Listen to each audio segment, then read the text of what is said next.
Hey everyone, Kevin here. After being laid off in December and dealing with the job search and everything again, I was reminded of a hard truth that we often forget when we leave a position.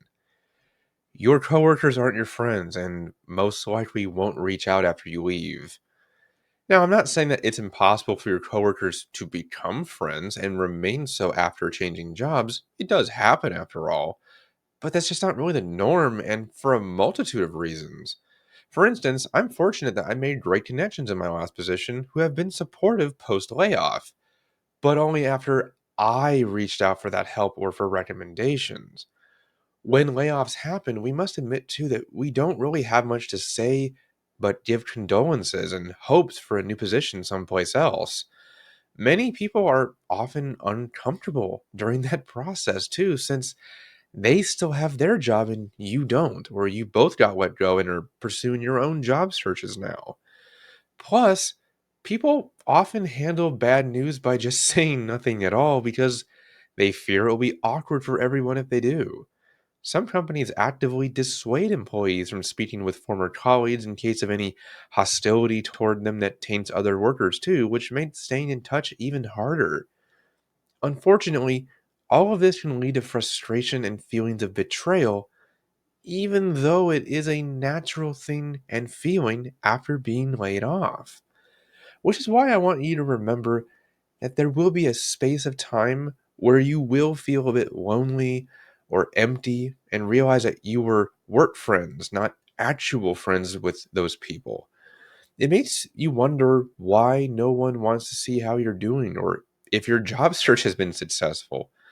You see this all the time too, and it is easy to forget about it. For instance, number one, when we graduated high school or college, I mean, how many people do you still talk to from those years? My guess is not that many. You realize that you were more acquaintances than friends or just colleagues in the moment. It was easy to think that these would be lasting friendships, but they never realized that a lot of it was due to just seeing those people every day rather than something more meaningful. Number two, sometimes your work friendships were built on mutual complaining rather than something more meaningful as well. Teachers, you know this all too well. How often did you really befriend another staff member based on a deep connection or shared personal values or interests? We were friends because we had a common enemy and needed a safe place to vent about our problems. This is true in the corporate world too, when in a job and you have a bad boss. Coworkers band together for that common cause, but not out of a genuine connection.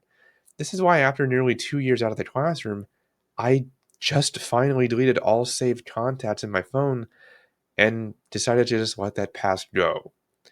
And once those shared experiences pass us by, you often find that there isn't much of a foundation left and that friendship fades over time. None of this negates the fact that they should have reached out and made the effort regardless, though, but that just isn't the case. We all have people who make us initiate everything, ranging from a text message to having lunch, and that can be really irritating at a certain point. Same goes here with contacting former coworkers. It shouldn't have to be all you, but if it is important to you, then reach out. Just like when you're applying to new jobs or talking with recruiters, the worst that can happen is that they don't answer those messages. Remember that while you were working together, you spoke all the time, but now that you aren't, you both are busy doing different things, so you may not get a response for that reason alone, too. One of my favorite quotes is, "The more things change, the more they stay the same." Everything in life exists in a season, and you have to realize that as the seasons change, the things that happen during them are always the same, and this lack of connection following a departure is just one of them. So, to conclude, keep in mind that people are people and have busy lives. Your future job prospects will take you in completely different directions, and it's only natural that your past working relationships fade over time. It doesn't make it any easier, but keep in mind that you'll make new ones as time goes on. If a coworker or colleague does stay in your life long term, though, all the better.